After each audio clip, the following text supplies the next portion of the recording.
En México, existe una autopista donde el 70% del camino no toca el suelo, vuela sobre abismos o se entierra bajo montañas. Tiene un puente más alto que la Torre Eiffel, suspendido sobre un cañón donde cabrían edificios de 130 pisos. Para trazar su ruta, en pleno siglo XXI, los ingenieros tuvieron que recorrer la Sierra Madre a caballo. No había otra forma de llegar. Esta obra no es solo una carretera, es la cicatriz de una batalla imposible contra la Sierra Madre Occidental, una muralla de piedra que durante siglos dividió a México. Más de 1000 kilómetros de largo, cumbres que rozan los 3.300 metros sobre el nivel del mar. Pero su verdadera amenaza no es la altura, son sus entrañas. Cañones verticales de más de 500 metros de profundidad, roca volcánica fracturada y fallas geológicas que nunca duermen. Durante generaciones, esta sierra fue una barrera infranqueable. Sinaloa y Durango, a solo 230 kilómetros en línea recta, vivían de espaldas. Eran dos Méxicos distintos, separados por la roca y el miedo. Cruzar era un viaje de días a lomo de mula, con el riesgo constante de despeñarse en un barranco. Por siglos, la montaña ganó todas las batallas. El primer intento motorizado por domarla fue una carretera que se ganó un nombre terrible, el Espinazo del Diablo, la Federal 40. Construida entre los años 40 y 50, era una cicatriz de apenas 6 metros de ancho tallada en la roca. No tenía acotamientos, no tenía barreras de protección en la mayoría de sus tramos, solo el volante entre las manos y el vacío a un lado. Tenía más de 600 curvas cerradas, curvas tan violentas que un tráiler tenía que echarse en reversa para poder pasarlas, con caídas al vacío que superaban los 300 metros en decenas de puntos. Por si fuera poco, la niebla cubría la sierra más de 200 días al año. Los derrumbes bloqueaban la vía durante días enteros, sin previo aviso. Un viaje de Mazatlán a Durango podía tomar entre 8 y 12 horas, si todo salía bien. Pero si llovía, si un camión se quedaba atravesado en una curva ciega, podías quedarte varado en la montaña. Sin señal, sin auxilio mecánico y sin garantía de que alguien viniera a buscarte. Los transportistas la recorrían rezando. Los locales la llamaban el camino donde la muerte espera en cada curva. El Espinazo del Diablo no era una carretera, era una sentencia con paisaje. Por eso, cuando se tomó la decisión de construir la nueva autopista, el primer problema fue tan básico como brutal. Nadie sabía exactamente por dónde trazarla. La sierra era tan inaccesible que no existían mapas topográficos detallados de la zona. Los satélites daban una idea general, pero los cañones, las fallas y los ríos subterráneos requerían una cosa: poner botas sobre el terreno. Se organizaron partidas de exploración a caballo. Iban guiadas por rancheros y arrieros que conocían los pasos que ningún mapa registraba. Esas expediciones duraban semanas. Los topógrafos cargaban equipos de GPS y teodolitos a lomo de mula. Dormían en campamentos improvisados a más de 2000 metros de altitud, rodeados de barrancas que no aparecían en ningún plano. Se evaluaron más de 15 rutas alternativas antes de elegir el trazo definitivo. Fue cartografía de frontera en pleno siglo XXI. Ingenieros con doctorados montados a caballo, dibujando con satélites el camino que las mulas sentían en las patas.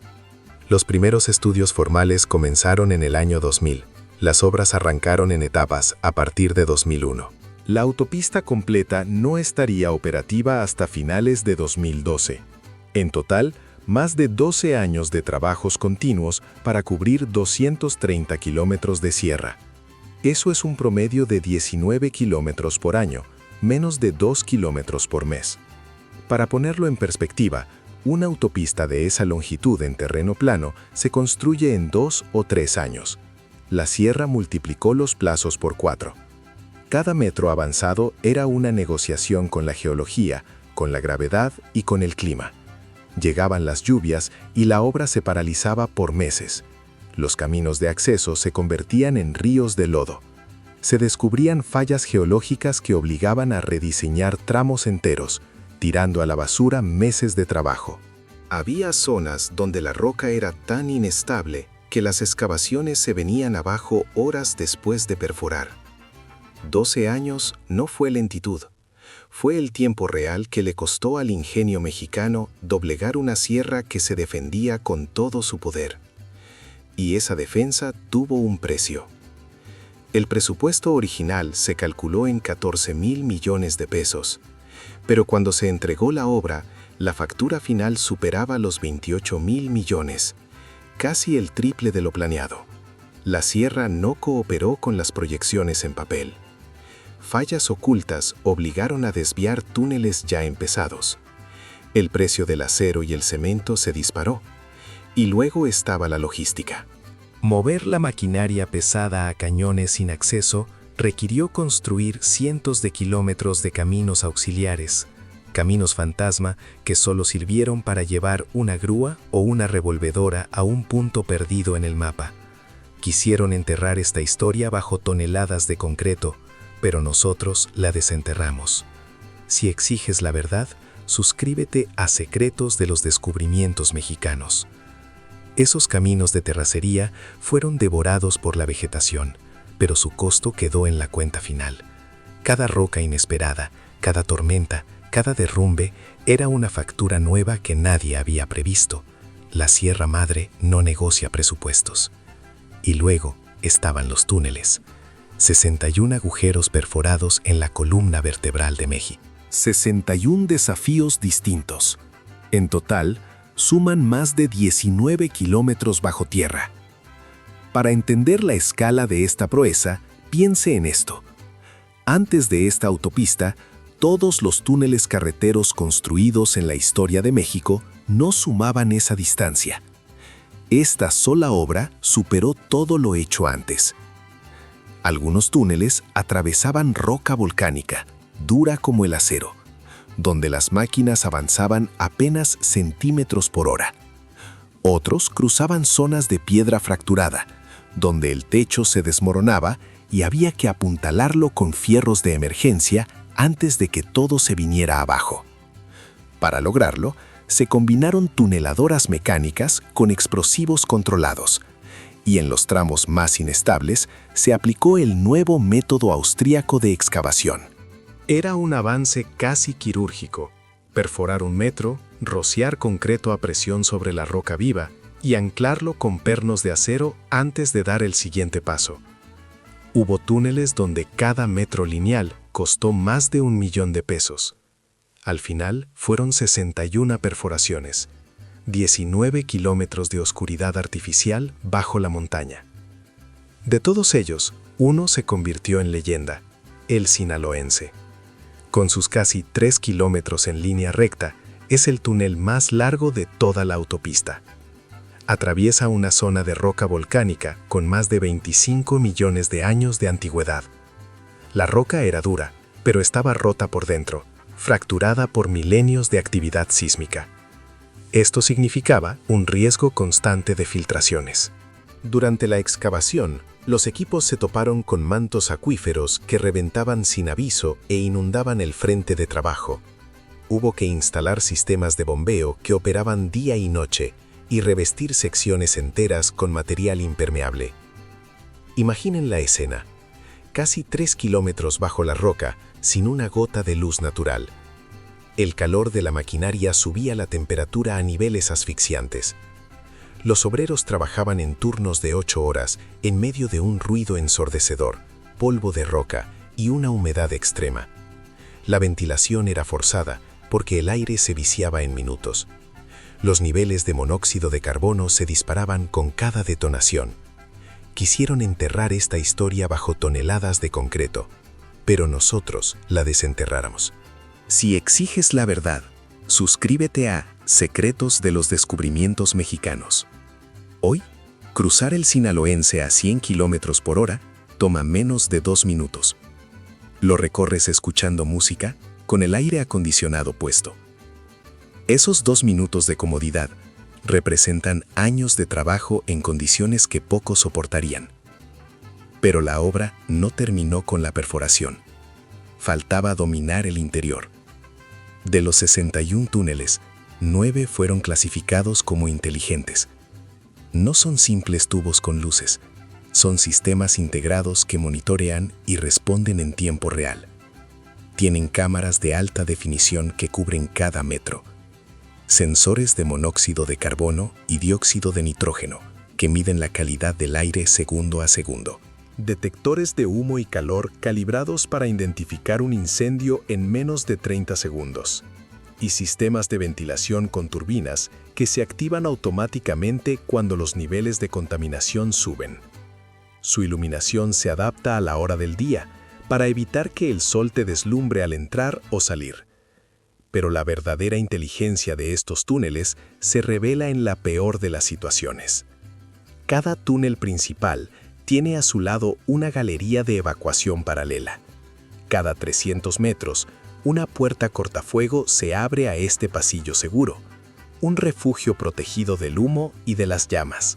Dentro, hay nichos de emergencia con teléfonos de auxilio, extintores y una señalización especial que brilla en la oscuridad total, incluso si se corta la energía eléctrica. Los ventiladores más potentes pueden mover más de 100 metros cúbicos de aire por segundo. Es fuerza suficiente para renovar por completo la atmósfera del túnel en cuestión de minutos. Los sensores incluso detectan si un vehículo se detiene y activan las alertas de forma automática. Son los pulmones de la montaña. Respiran por nosotros. Y vigilan. Pero perforar la roca era solo la mitad del desafío. La otra mitad era volar sobre el vacío. La autopista de Mazatlán a Durango tiene 115 estructuras, entre puentes, viaductos y pasos a desnivel. 115 veces, la carretera se despega del suelo para cruzar cañones, ríos y barrancas profundas. Algunos son saltos modestos de 50 metros para librar un arroyo. Otros son viaductos colosales de más de medio kilómetro de largo, sostenidos por pilares que se levantan desde el fondo del barranco como las columnas de una catedral invisible. El volumen de concreto utilizado en estas estructuras supera el 1.000.000 de metros cúbicos. El acero estructural rebasa las 50.000 toneladas. Son cifras propias de una presa hidroeléctrica, no de una simple carretera. Muchos de esos pilares nacieron en el fondo de cañones donde no existía acceso para vehículos. Se tuvieron que levantar helipuertos temporales para bajar materiales. Se tendieron teleféricos de carga entre las laderas para mover vigas y armaduras de acero. Se construyeron caminos de terracería que serpenteaban kilómetros cuesta abajo, solo para poder colar los cimientos de un pilar. Hay pilares de más de 100 metros de altura que se construyeron sin una grúa torre convencional porque simplemente no había dónde instalarla.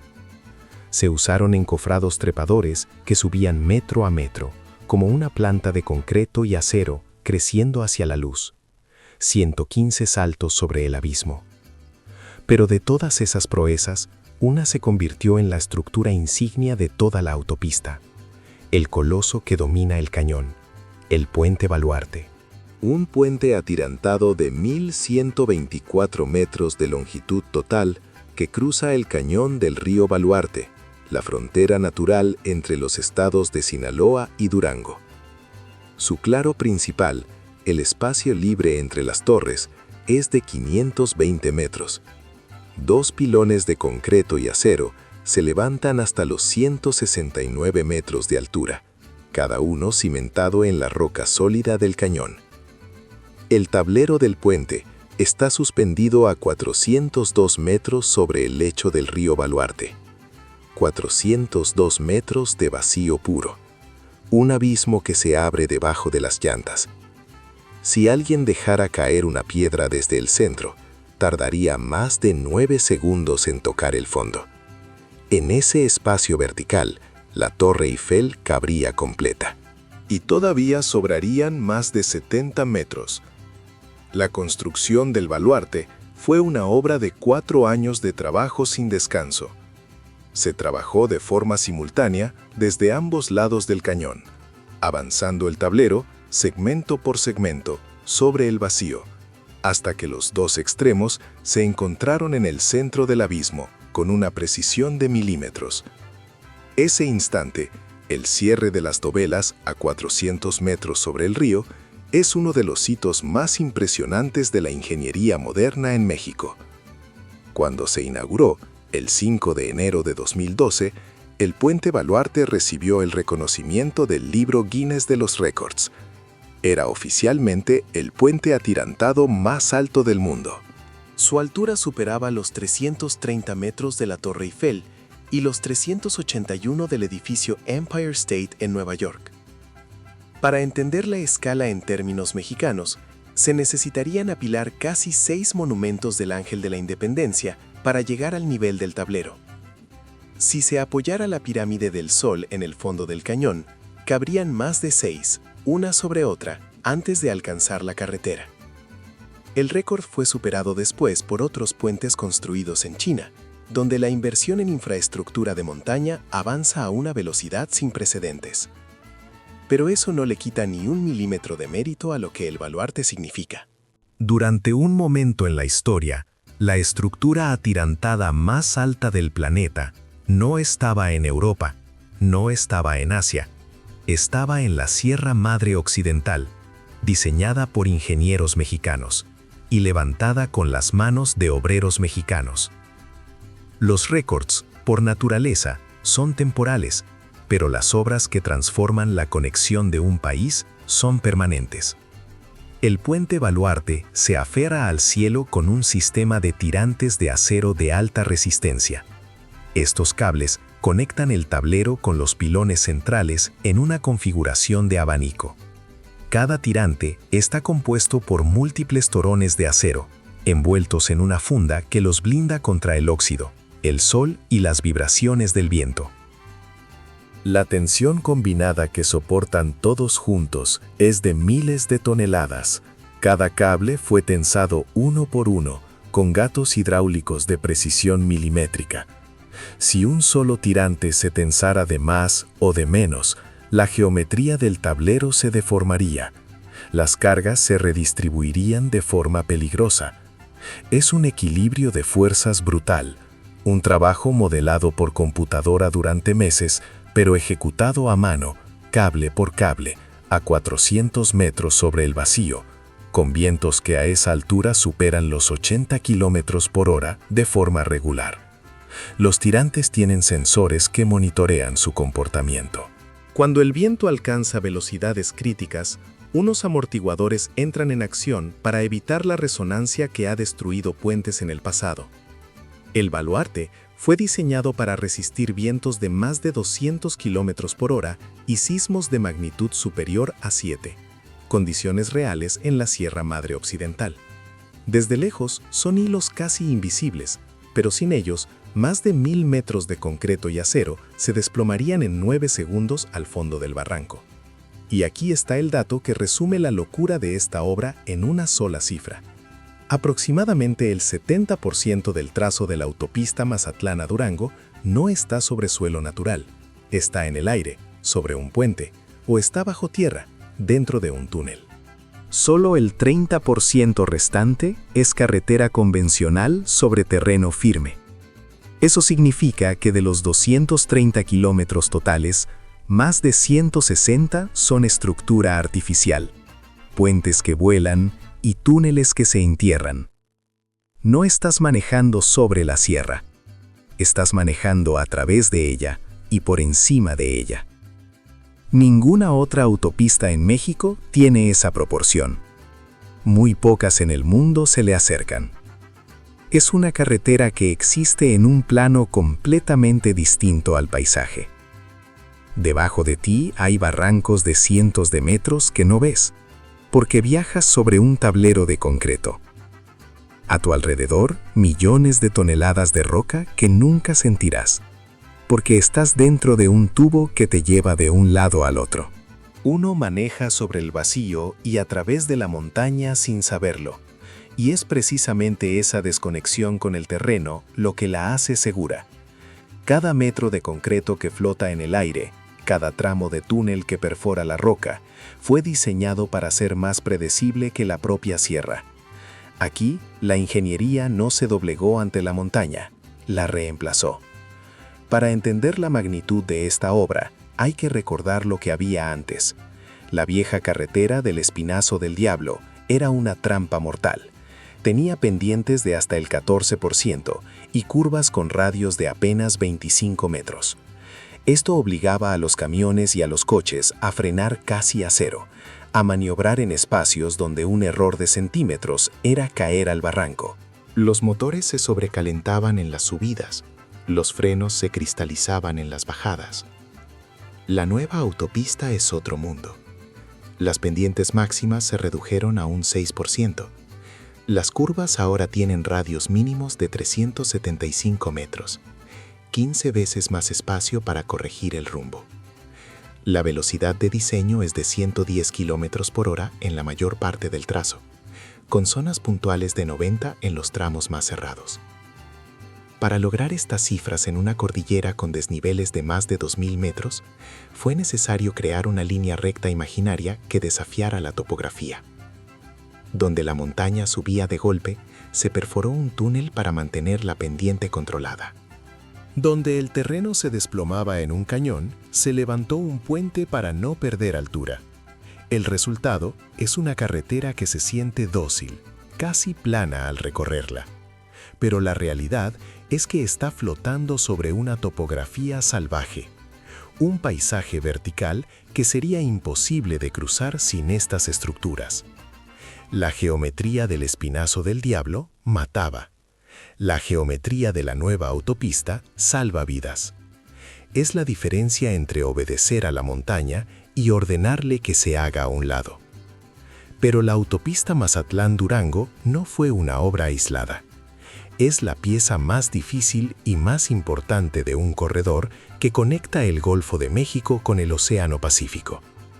El eje carretero Matamoros-Mazatlán atraviesa Tamaulipas, Nuevo León, Coahuila, Durango y Sinaloa. Más de 1,000 kilómetros de carretera que cruzan el país de costa a costa, sin tener que pasar por el saturado centro de la República. La visión era de escala continental. Se trataba de crear una alternativa real para el transporte de carga. Un corredor que uniera los dos grandes litorales de México. Un tráiler que salía del Golfo podía llegar al Pacífico sin ahogarse en el tráfico del centro del país. Esto significaba menos tiempo, menos combustible y menos desgaste para los fierros. Conectaba la frontera de Matamoros, uno de los cruces más importantes con Estados Unidos, directamente con el puerto de Mazatlán, y de ahí con las rutas marítimas hacia Asia. La autopista no solo conquistó una sierra, abrió la puerta a un nuevo mapa comercial para México. Para lograrlo, se necesitó un ejército. En los picos de la construcción, más de 10,000 hombres trabajaban al mismo tiempo. 10,000 hombres contra la montaña. Había ingenieros, topógrafos, geólogos, operadores de maquinaria pesada, soldadores, electricistas y miles de obreros. Muchos trabajaban en zonas tan aisladas que todo llegaba por aire. La comida, el agua, el combustible. O por caminos de terracería que la lluvia borraba cada temporada. Vivían semanas enteras en la sierra, lejos de todo. Se levantaron campamentos donde antes solo había roca y silencio. Algunos dormían a más de 2.500 metros de altura, con el frío bajo cero de la madrugada. Otros, en el fondo de los cañones, soportaban más de 40 grados de calor. Y se pagó un precio muy alto. Hubo accidentes, hubo caídas y derrumbes. Hubo muertes durante esos años de construcción. Las cifras exactas nunca se hicieron públicas con la claridad que una obra así merecía. Pero lo que nadie discute es el sacrificio. Miles de hombres entregaron años de su vida a esa montaña, lejos de sus familias, en condiciones que pocos aguantarían. La autopista lleva sus nombres invisibles en cada metro de concreto. Al final, el resultado fue contundente. El viaje entre Mazatlán y Durango, que antes tomaba hasta 12 horas por el Espinazo del Diablo, ahora se hacía en 3. Un día entero de peligro y cansancio se convirtió en unas cuantas horas. Pero espera un momento. Si esto era tan perfecto, ¿qué fue lo que finalmente lo destruyó? Quédate hasta el final, porque la respuesta te va a sorprender. Aquella obra transformó la vida de la región para siempre. Lo que antes era una expedición, un viaje planeado con días de anticipación, se convirtió en algo cotidiano. Ya no había que revisar el coche a fondo, ni cargar agua y comida por si uno quedaba varado en la sierra. La montaña, ese muro que separaba a Sinaloa y Durango, finalmente había caído. Los negocios, el turismo y los lazos familiares se multiplicaron en pocos años. El cambio más brutal lo sintió el transporte de carga. Un tráiler que antes sudaba 12 horas para cruzar, si no se quedaba atorado en una curva imposible, ahora lo hacía en menos de 4. El ahorro en combustible, en llantas, en frenos y en el desgaste de los choferes era inmenso. Pero esta modernidad tenía un precio. Y era un precio muy alto. Cruzar la autopista en un coche particular cuesta hoy cerca de 900 pesos, solo las casetas. Para un camión de carga, el costo supera los 15.500 pesos por un solo cruce. Y para un tráiler de doble remolque, la cifra es todavía mayor. Para entender la dimensión de estas cifras, a veces es más barato comprar un boleto de avión entre Mazatlán y Durango que pagar el peaje de ida y vuelta. Se construyó una obra de primer mundo, sí. Y la justificación era recuperar los más de 28,000 millones de pesos que costó. Pero el resultado fue una dolorosa paradoja. Se levantó una autopista de clase mundial en una región donde el ingreso de la gente no alcanza para pagarla. Muchos transportistas locales, muchas familias, la ingeniería mexicana había vencido a la montaña. Pero el precio de esa victoria dejó afuera a la gente que más la necesitaba. Pero espera un momento, si esto era tan perfecto, ¿qué fue lo que finalmente lo destruyó? Quédate hasta el final porque la respuesta te va a sorprender. La respuesta no es una explosión, sino un desgaste lento y silencioso. La batalla contra la Sierra Madre no terminó con la inauguración. Apenas comenzaba una nueva guerra. Una contra el tiempo y la naturaleza. Pronto, el asfalto comenzó a mostrar las heridas, grietas que nacían en las cumbres heladas, donde los ciclos de congelamiento castigan el pavimento, filtraciones de agua que carcomían el concreto de los túneles desde adentro, taludes que en temporada de lluvias devolvían a la carretera toneladas de tierra y roca, bloqueando carriles durante días. En 2018, un deslizamiento masivo paralizó un tramo durante semanas, desatando el caos. Mantener una obra de esta magnitud es casi tan desafiante como construirla. La sierra se mueve, milímetro a milímetro, ejerciendo una presión constante sobre el acero y el concreto. La montaña tiene una paciencia infinita, el concreto no. Sin una inversión millonaria y constante, la sierra recuperará, metro por metro, lo que le fue arrebatado. Y sin embargo, a pesar del desgaste, la proeza sigue ahí, grabada en la roca. Una proeza diseñada y construida, en su mayoría, por ingenieros y empresas mexicanas. Firmas como ICA, Tradeco y La Peninsular pusieron el talento, la maquinaria y la mano de obra. Los cálculos del puente Baluarte, la responsabilidad final, descansaron sobre hombros nacionales. Las técnicas para perforar los 61 túneles fueron adaptaciones mexicanas. Se enfrentaron a condiciones geológicas que no aparecían en ningún manual extranjero. Hubo asesoría internacional. Sí, hubo maquinaria importada. Pero el músculo intelectual y la fuerza física que doblegaron a la montaña fueron mexicanos. Los que bajaron a los cañones para colar cimientos a 50 grados de calor fueron mexicanos. Los que tensaron los cables a 400 metros de altura, con el viento empujando como un gigante invisible, fueron mexicanos. Los que perforaron kilómetros de roca volcánica respirando aire forzado fueron mexicanos. Los que pasaron años lejos de sus familias, viviendo en campamentos, fueron mexicanos. En un país que a menudo duda de su propia capacidad, esta autopista es un recordatorio de concreto y acero. 230 kilómetros, 115 puentes, más de 28.000 millones de pesos, más de 12 años de trabajo sin descanso. Una cicatriz útil y audaz que demuestra lo que el ingenio mexicano puede lograr cuando se enfrenta a lo imposible. La historia oficial es una mentira. La verdadera historia la contamos aquí. Únete a Secretos de los Descubrimientos Mexicanos y suscríbete para que la memoria no se oxide.